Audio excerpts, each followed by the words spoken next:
Assalamualaikum warahmatullahi wabarakatuh. Waalaikumsalam warahmatullahi wabarakatuh. Salam sejahtera untuk kita semua. Yang saya hormati Bapak Abdul Rahman Mahlil SPD MPD sebagai dosen pengampu mata kuliah manajemen kelas dan teman-teman sekalian yang saya sayangi. Dalam kesempatan kali ini kami kelompok 2 akan mempresentasikan yang berjudul pengorganisasian peserta didik sekolah dasar. Untuk mempersingkat waktu, saya akan memperkenalkan diri. Saya Desi Puspidasari sebagai moderator. Selanjutnya Semi Arba sebagai pemateri 1. Selanjutnya Isnawati sebagai pemateri 2. Selanjutnya Apriana sebagai pemateri 3 dan Elsa Veronica sebagai pemateri 4. Langsung saja kita memasuki sesi penyajian, yaitu penyajian. Dalam kegiatan belajar dibutuhkan pengorganisasian siswa yang baik agar terjadinya pembelajaran yang optimal sehingga peserta didik bisa memperoleh pengetahuan yang baik dari pendidik. Dalam hal ini, manajemen dari seorang guru dan kebijakannya dalam mengambil keputusan setelah melihat keadaan anak didiknya sangat diperlukan. Organisasi peserta didik adalah sistem interaksi antara guru dalam murid yang ditujukan mencapai tujuan pembelajaran, yaitu mengembangkan bakat, minat, dan kemampuan agar tumbuh dan berkembang dengan baik, di mana sistem tersebut memberikan arahan perilaku dalam proses pembelajaran di kelas. Selanjutnya akan dijelaskan oleh Semi Arba sebagai pemateri 1. Semi Arba dipersilakan dengan segala. Terima kasih, saya ucapkan kepada moderator karena percaya saya untuk menyampaikan materi pertama. Yang pertama adalah faktor-faktor yang mengaruhi terwujudnya pengorganisasian di sekolah dasar. Yang pertama ialah faktor kurikulum.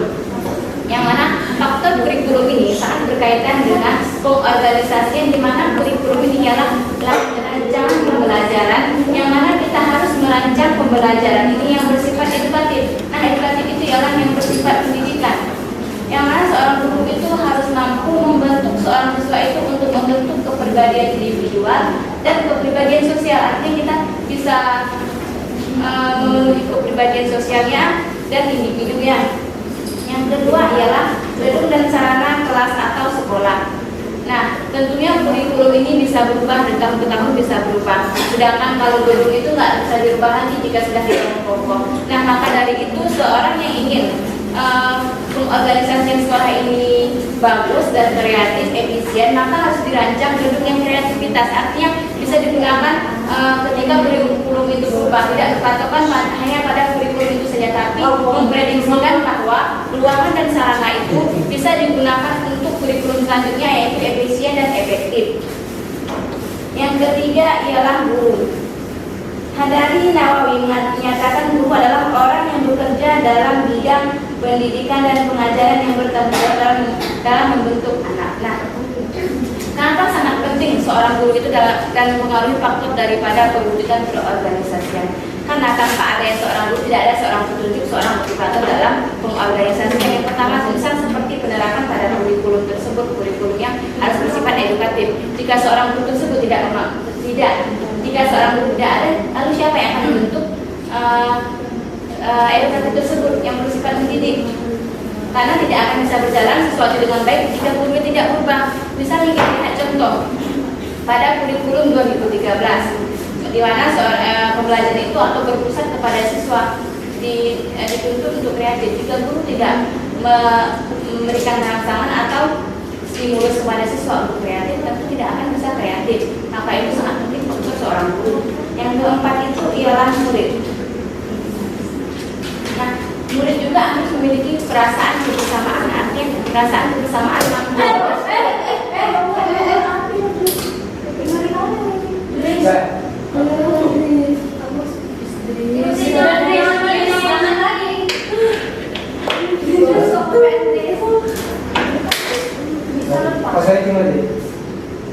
Saya cek Pak untuk gimana? Nggak bisa? Untuk Nggak bisa. tadi kamera dulunya tuh Sudah lanjut aja, duduk aja Pak Ketua.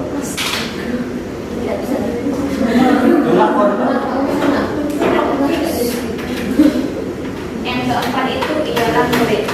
Di sini, di mana seorang murid itu harus mampu menerima bagaimana keadaan kelas tersebut.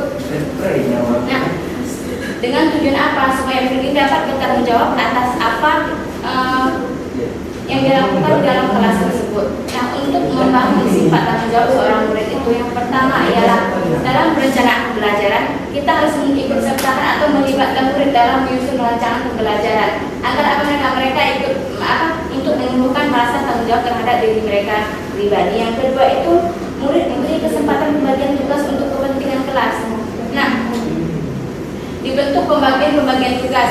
Misal tugas sebagai sekretaris siapa, ketua kelas siapa. Nah, itu dibentuk dengan cara secara demokrasi, artinya dipilih, bukan hanya dipilih langsung oleh, tetapi dipilih oleh teman-temannya. Agar apa? Tujuan ini untuk menumbuhkan sikap tanggung jawab terhadap murid tersebut. Yang ketiga ialah bila guru atau wali kelas berhalangan dan serahkan kepercayaan tanggung jawab mengatur rumah tangga dan disiplin kelas di antara murid. Nah, mengapa tujuan pengorganisasian ini? Yaitu dimana setelah kita bentuk pengorganisasian, apabila seorang guru itu berhalangan, maka bisa ditugaskan kepada ketua kelas. Bisa ketua kelas harus mampu mengamankan anggota-anggotanya. Nah, ini sangat penting dalam pengorganisasian, yaitu dibentuknya ketua. Dari murid tersebut. Yang keempat, motivasi agar setiap murid selalu bersedia mengatur kelasnya melalui kegiatan rutin.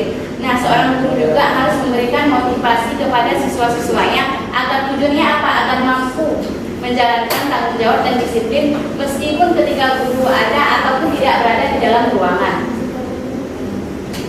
Yang kelima ialah kembangkan kesediaan bekerja sama dalam setiap kegiatan.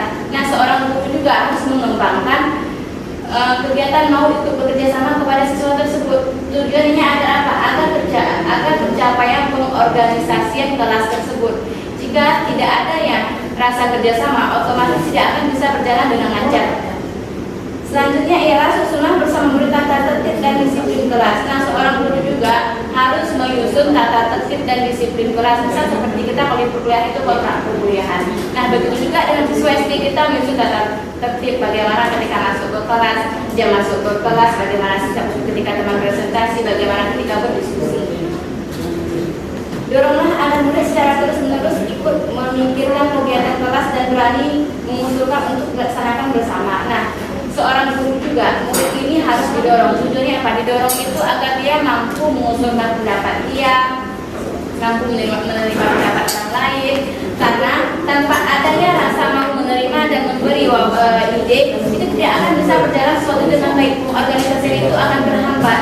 Karena ketika kita mengedepankan ego kita masing-masing mengedepankan ego, maka pelaksanaan pembelajaran tidak akan bisa berjalan sesuai dengan pengorganisasian tersebut.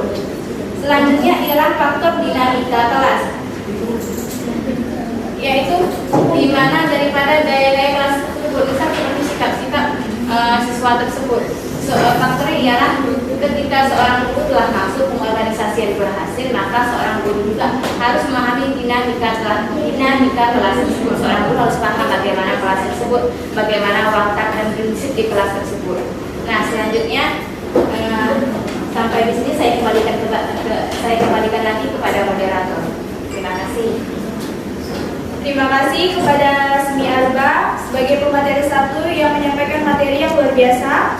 Selanjutnya saya dilanjutkan oleh Isnawati sebagai pemateri kedua dengan silakan.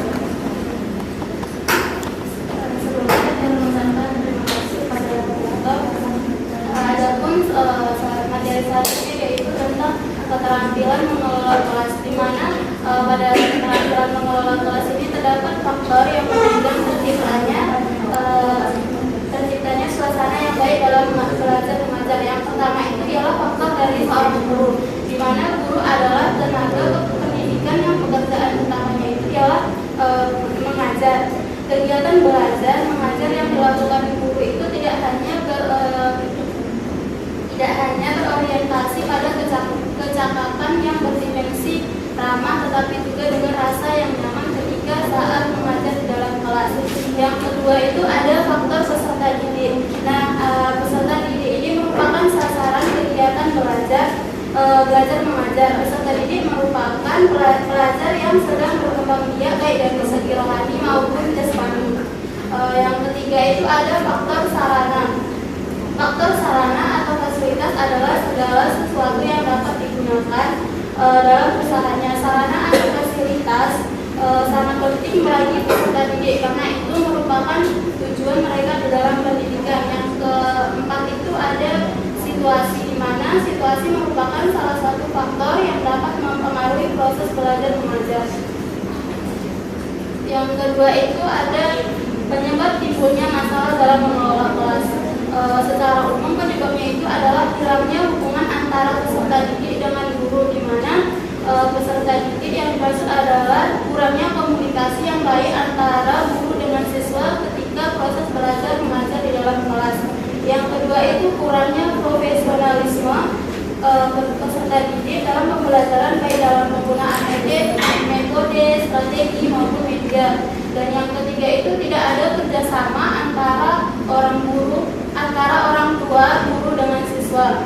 Nah, yang ketiga itu ada menguasai berbagai pendekatan dalam pengelolaan kelas. Di sini guru sangat berperan penting, di mana seorang guru harus mampu memberikan kreativitasnya ketika seorang guru sedang mengajar. Guru juga harus mampu memberikan materi-materi yang menarik agar siswa tidak merasa bosan ketika pembelajaran sedang dilakukan di dalam kelas.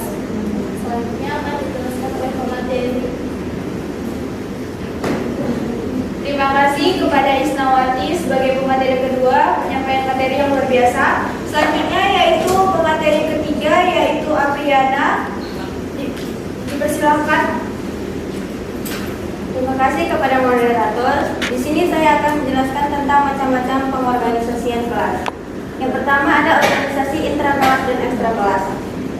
Organisasi intrakelas merupakan kegiatan yang dilakukan oleh guru di dalam jam pelajaran dan ketika pembelajaran sedang berlangsung. Sedangkan organisasi ekstrakelas yaitu pembelajaran di luar lingkungan sekolah. Organisasi kegiatan pembelajaran ini terdiri dari persiapan pembelajaran seperti tujuan pembelajaran, sistematika dan juga metode pengajaran. Dan ada juga pelaksanaan pelajaran dan akhirnya ada akhir pembelajaran seperti evaluasi terhadap siswa. Yang kedua ada organisasi personal kelas, di mana siswa di sini dituntut untuk bisa membuat pemerintahnya sendiri, dan juga ada penempatan kelas.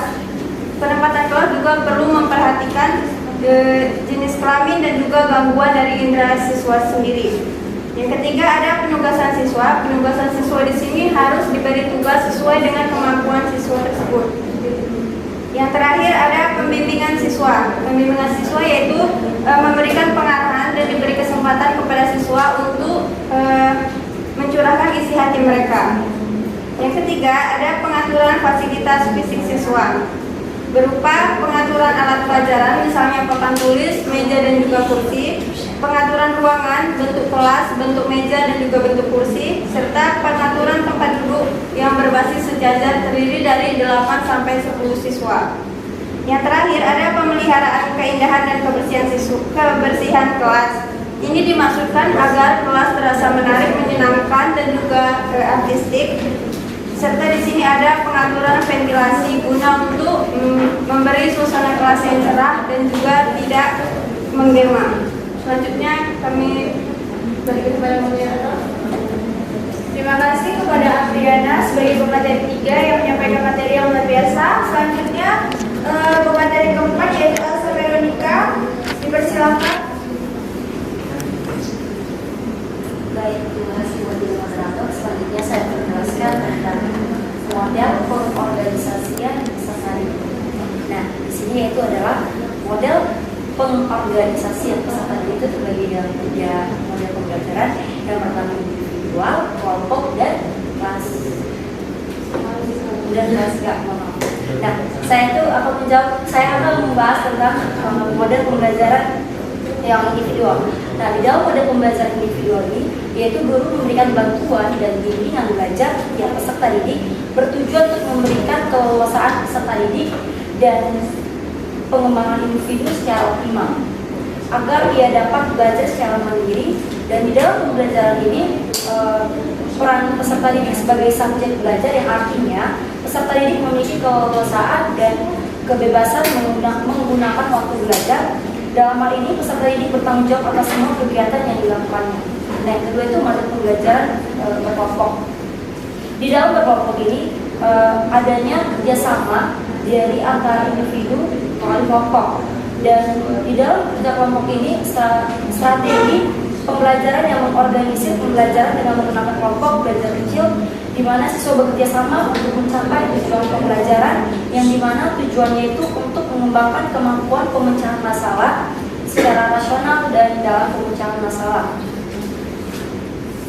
Terus yang ketiga itu pembelajaran secara klasikal. Nah, di dalam klasikal ini memberikan informasi atau kata-kata menggunakan metode ceramah atau tanya jawab. Nah, klasikal ini nggak jauh beda dari individu tadi.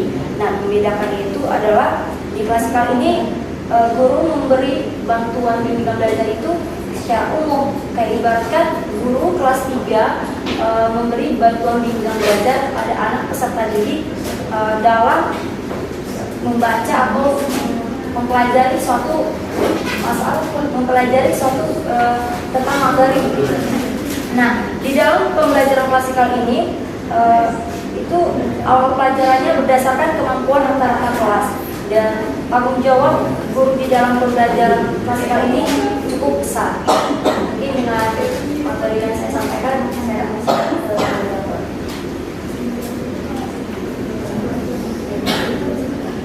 Terima kasih kepada Ustaz Veronica sudah menyampaikan materi yang luar biasa.